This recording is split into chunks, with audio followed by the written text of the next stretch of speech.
Power 92. We are number one in the streets. Power 92, we're number one in the streets. We got the GOAT himself. He goated Armani's wife. Nah. When I'm money money when I'm talking to Money Mayor. It's a little different. Let them know. Let them know. Have you been to Chicago yet? No, I went to Lollapalooza, I want to say in like 2018. That's the only time I went to Chicago. Okay. So you got some more Chicagoing to do. Yeah, I definitely I gotta pop out and see the culture a little bit. Yeah, for sure. Chicago's lit. It really is. Definitely probably different than Philly, I'm assuming. I've never been to Philly, but I've always wanted to go, and I always wanted to know what it's like growing up there. Yeah, I think it from what I'm hearing, it ain't that much of a difference from Philly to Chicago. I think Chicago is obviously bigger, but I don't think it's too much of a difference. I only heard it about the hood. I don't know what like the city is like in Chicago. The city for us, I don't know if it's like this where you're from, but the city for us is the hood. And then the suburbs are the nice areas for us. Well, the south suburbs are a little hood, but for us, Chicago is the hood. Yeah, nah. I had a the city like downtown is the hood too? So downtown is cool, but there's so many other sides to Chicago. It's so big. There's the north side, there's the east side where I grew up, there's the south side, there's the west side. It's everywhere. There's so many different sides. I didn't know y'all had an east side of Chicago. And that's crazy because that's your side. Right. It's low key the south side still, but it's over east. You know what I mean? Got you. Yeah. Okay. But please do tell me, I want to get Chicago acquainted with you. I promise we play your song once an hour in my show. So that's people fire. know you. But the thing is, I always wanted to come. Chicago has always been like one of my biggest cities as far as like listenership. Like I got a lot of Chicago fans. Really?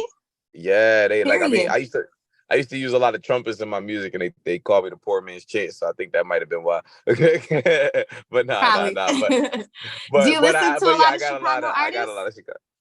Huh? Do you listen to Chicago artists? Yeah, I listen. I mean, like I was listening to a lot of Saba's my dog. Like Saba's really, really, really talented. I'm trying to think. Like obviously, like Chief Keef was a big moment for Chicago. I'm trying to think of who else I listened to for Chicago. Obviously, like Kanye West was out also. Yeah, for sure. Hey, yeah, Chicago always had good music though. Like we could never take that away from Chicago. Yeah, they just did like a Chicago Mount Rushmore the other day. And they did a lot of like the newer generation, like G Herbo, Chief Keef and them. But then one of the influencers here was like, we need an older generation Mount Rushmore versus the newer one, because you can't leave out Common, you can't leave out Lupe, Kanye, right. It is a lot of greats from Philly. From Chicago. Yeah. No, Chicago is like y'all cemented in music, especially hip hop. I heard you're allergic to chicken. Is that true? Because one of the like main things here in Chicago that everyone eats is Harold's chicken. Harold's. Yeah, I'm allergic, but I dabble. Like I ain't. So what happens when you eat it? I do this thing with my nose, right? Go like I can't explain it. It's that noise, but like literally, if I eat chicken, one of my nostrils clogs up, and I can't breathe out of it. I can only breathe out of the other one. And that's bogus as hell. Because I hate when I get allergies and I can only breathe from one nostril. Yeah, exactly. Yeah. So you got to try Harold's now that I know that you can sort of dabble. Yeah, I just won't be able to breathe. But like, if it's worth it, it's worth it. I just might die, but right. If it's worth it, though. So okay. I do want to talk about what it was like for you in Philly, because I read somewhere that you knew early on, like in second grade, that this is what you wanted to do. So I'm trying to figure out what was around you, what were you seeing, what were you hearing that at such a young age made you realize like this is it for me? Man, we just been rapping forever. Like, you know what I mean? Like you just grew in Philly, I don't know, you just born knowing how to rap. Like whether or not you do something with it is your own business. But like, like by the time I was in 4th, 5th grade, that was when the DVD era started. So we had like the the Meek Mills, Reed Dollars, like all those was on like the rap DVDs, and you started to see that, and it felt like localized. It was like, oh, I can do this. Like at that point, I just wanted to be on a DVD. I didn't want to be like, I didn't care about anything else. It was like, yo, if I can go stand on this corner and rap, somebody record it and they put it on a DVD, like I made it. You know what I mean? Period. But then you seen people from the DVD era, like somebody like Meek, break the door down and show what's possible to be coming from Philly. So it's just like I mean, like at that point early on, we already knew like, nah, we gonna rap. That's awesome. Like, so not at any point did you think like, no, I want to be something else? I quit rapping for like a week in 7th grade. And I was like, what do I do now? Like, what am I, what's my meaning? What do I do as a 7th grader? Yeah. I mean, for radio, like for a second, I thought I wanted to be a forensic scientist. And it's so different. But yeah, that's a complete I didn't know that radio was going to pop off for me. So like, when was it that you knew? You had to have been confident in that choice. Like, you know what I mean? When did you know music was going to be it and it was going to work and you were going to make it work? I think I learned about like during the blog era, I created this sense of confidence that was like, I always wanted to be the greatest thing ever. I still want to be the greatest thing ever.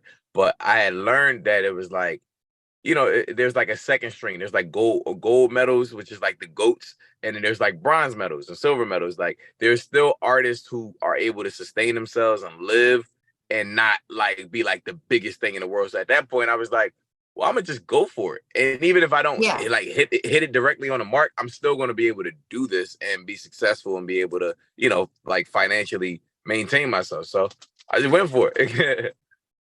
And it worked. I love that for you. That's what's up. Did you have your family support? Because, sometimes going into the arts, I feel like my family, I come from a very traditional Egyptian family, and they were like, hell no, you're never going to get a job in radio. But then it happened. So what was it like for you?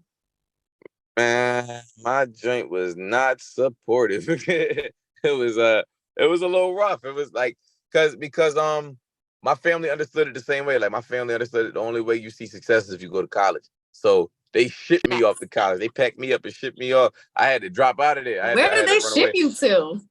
I went to Rutgers. In New Jersey.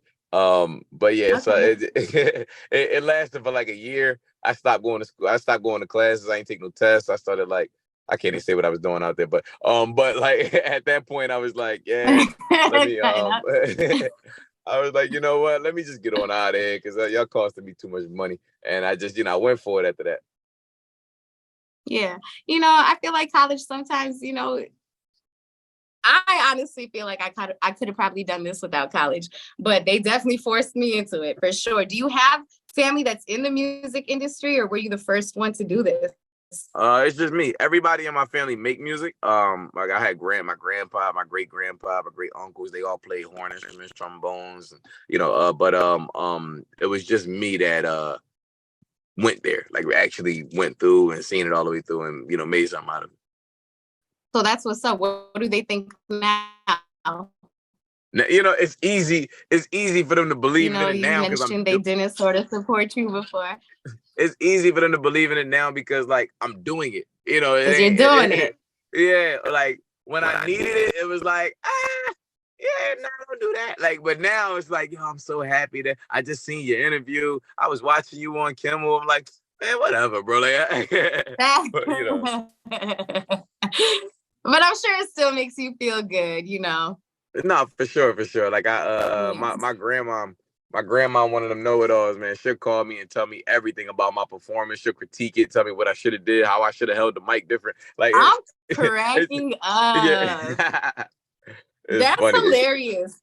Speaking of your family, I watched an episode of Before They Were Famous. Have you seen yours?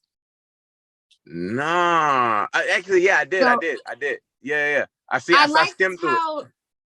Yeah. So the host, he mentioned that you've been through a lot in your lifetime. And from my understanding, you're only like 26. So to have gone through everything that he said, he mentioned, you know, the loss of a lot of people in your life. And we have something in common. I lost my dad last year.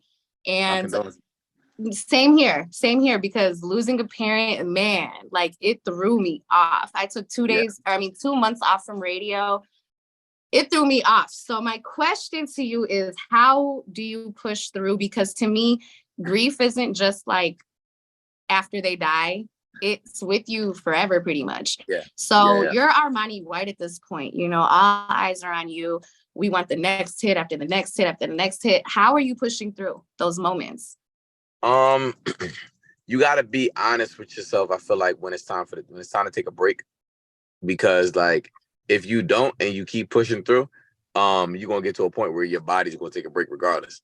And you won't actually recover during that break because the entire time you were sitting here trying to keep going. So I learned that actually when my father died. I learned that because I was like when he died, I was still trying to get to where I am now. So I was just pushing through. I was going to the studio every day and making nothing. Like, I hated everything I was working on. I was, and then it took me to really just like pull back, detach myself, like disassociate from what's actually going on and like grieve and like feel every moment. And then at that point, I was like, like that was when I was able to fully recover, fully like feel like, okay, I can make it to the next step because I put myself through, the necessary moments I needed to get through to get to the other side of it.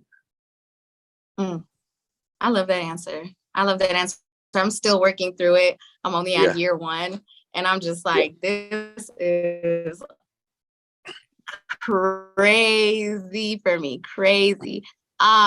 Sorry, they're texting me and everything. So, okay, I want to jump into the music, obviously, because that's why we got you here. Billie Eilish, like I said, we play it every hour of my show. We love it here. It's definitely rotating regularly. Tell me about the birth of this song. I mean, how did you come up with the idea? I first learned about it on TikTok with the transition as soon as you hit the Billie Eilish.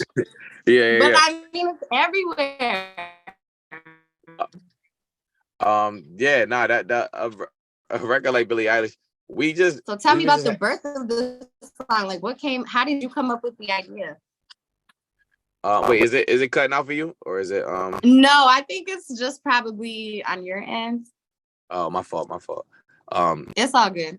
Yeah, but a record like Billie Eilish though, with Billie Eilish, we was really just like having fun. And that's what it sounds like in the music. That's what it sounds like in the song. That's what, in the videos that went viral, that's what it felt like in those moments. So it just was, like we came up with this concept about baggy clothes, and obviously what baggy clothes is used for in 2002, and you know what I mean, and use that as a metaphor, and it just went. I don't know. Did you have to ask her to use her name?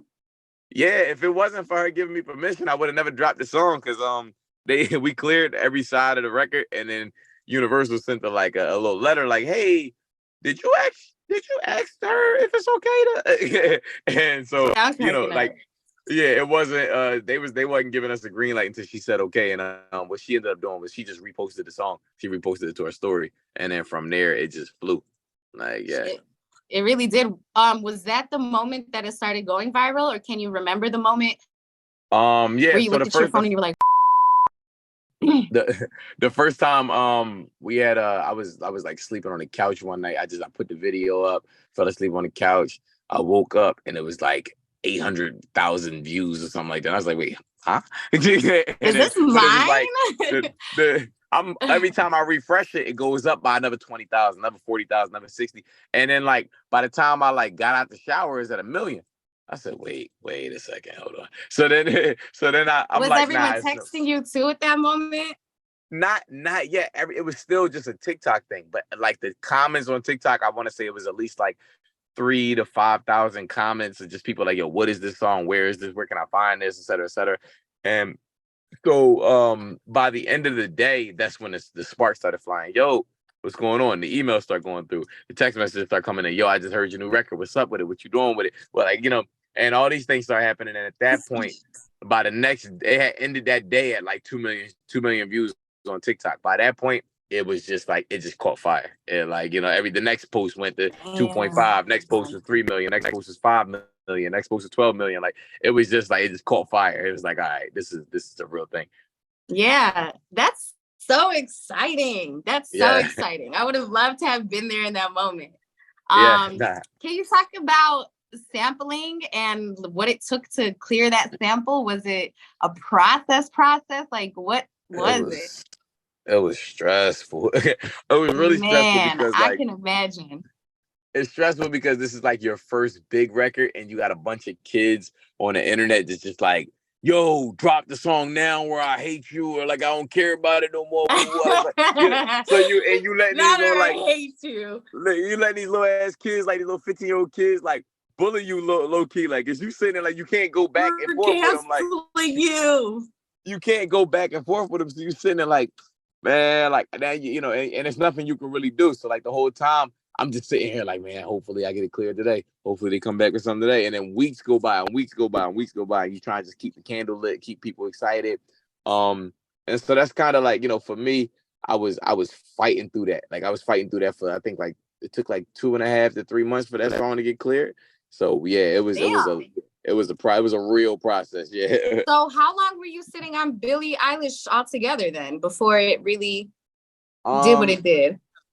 Not that long. Like I want to say in like January, we had started messing around with the idea. And then like I wrote the song, maybe took like a couple of days that I sat down and wrote the song. And then like, sometime early to mid-February, one day I just went to the studio and recorded it. And went to the studio, recorded it. And then that day, we made that video, like, we threw it up. Like once we left the studio, we threw it up that day. And it was all organic. That's why, it's like don't hold on to the ideas too long. You just gotta like do them sometimes. You never know what's on the other side of it. Like we just did it, and that's when it flew. It took a lot to sustain it, obviously, but like to get it started, it was just that. Yeah, Lil Yachty had a similar story when he dropped. What was it called? Was it not Minnesota? It was a different one before that. One Night. When he dropped that One Night record, he said it was literally the same thing. It just kind of happens overnight. But you mentioned that the video was really fun to make. And as I'm watching the Billie Eilish video, I'm thinking the same thing. But I thought the same exact thing when I saw, is it Diamond Dallas? Diamond Dallas, yeah. Yes, I thought the same thing with that. I'm like, is this his OG for real? Like, was that your mom for real? Yeah. I forgot y'all say OG in Chicago. Yeah. What do y'all say? Mom. Yeah, we do say OG in Chicago. My bad. Nah. So that was really your mom. I loved that. That's my OG. That's my OG. She liked the song so much. She kept like I sent her the record before it came out, and she liked it so much. So I'm like she'd be like, yo, play that one song that made it out the hood. Now I'm better than my mama. Like she don't know the words to shit, just like mumble, like make little noises. So I was like, yo, just like we shooting a video this day. Come pop out. And it was like, I think it was like 100 degrees that day. It was like 102 or something like that in Philly. So it was like the hottest day of the summer. We went out and shot the video, but we had fun. Like it was a real good time. It was such a cool concept too. I loved like the split screens that you would do from the before into the after. It was just fun to visually watch. It really was. Yeah. So I gotta really commend you on your visuals. I really liked Goated too. Like every song so far has been just so fun to watch. So is that the theme? Like you're trying to make everything fun? Yeah, no, I think like there's moments where we'll obviously jump in and be a little more serious, but like I think there's just is so much of an undertone, like a lower frequency in music right now, that we need something that kind of like lives on the opposite side of the spectrum and just gives people like excitement, get like lifts people up a little bit, makes people feel like, like they like enjoying themselves. I couldn't agree more, because that's the vibe that I had when I listened to all the songs. I think they're telling me to wrap up. I feel like everybody needs to learn the Goated dance. Yeah. I gotta teach you that. I want everybody to learn that. It hit so hard. Thank you. So I'm gonna practice later. Before we wrap up, is there anything I'm missing? Are you coming out with a project soon? What can we expect from Armani White? Yes, we got a project coming out in this first quarter. I don't know if I want to say the name just yet, but we got a project coming out in this first quarter. We got some really exciting names on that project, and I was just about to say, give me a feature at least. It's some. I can't say it just yet. I can't say it just yet, but it's some special names on there. So yeah, that's the thing we lead into right now. Looking forward to it for sure. Thank you so much for joining me, and congratulations on all your success. And I'm gonna go home and learn Goated. Thank you. Yes. Take care. Thank you, Drew. Take care. See you guys. Power 92.3 FM.